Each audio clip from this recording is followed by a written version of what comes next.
John Cena has always been on the top of this profession. বিস্ফোরক মন্তব্য করলেন Randy Orton. Randy Orton মূলত জন সিনাকে নিয়েই বিস্ফোরক মন্তব্য করেছেন। শুধু তাই নয়, র্যান্ডি অর্টন জন সিনাকে খুবই অপমানজনক কথা বলেছেন। চলুন আজকের এই ভিডিওটিতে সমস্ত বিষয়গুলো বিস্তারিত জেনে নেওয়া যাক। বিশেষ করে আজকের স্ম্যাকডাউনের এপিসোডে র্যান্ডি অর্টন কেভিন ওয়েন্সকে নিয়ে কথা বলার আগে জন সিনাকে নিয়ে কথা বলেছেন। আপনারা সকলেই দেখেছিলেন এলিমিনেশন চেম্বারে হলিউড সুপারস্টার দ্য রকের কাছে জন সিনা নিজেকে বিক্রি করে দিয়েছিলেন।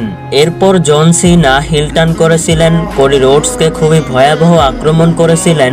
এই বিষয়টা নিয়েই মূলত র্যান্ডি অর্টন জন সিনাকে অপমানজনক কথা বলেছেন।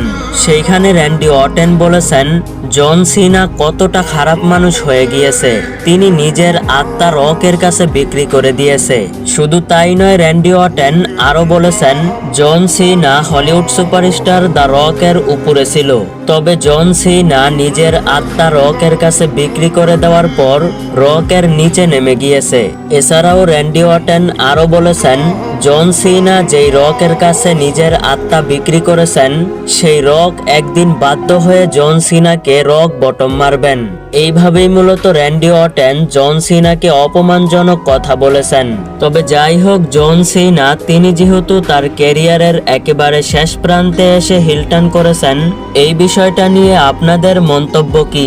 আপনারা কি খুশি হয়েছেন নাকি দুঃখ পেয়েছেন? অবশ্যই কমেন্ট করে জানাবেন। ভিডিওটি ভালো লাগলে অবশ্যই একটি লাইক দিবেন। এই চ্যানেলে নিয়মিত রেসলিং সম্পর্কে ভিডিও পেতে অবশ্যই চ্যানেলটিকে সাবস্ক্রাইব করে রাখবেন। ধন্যবাদ।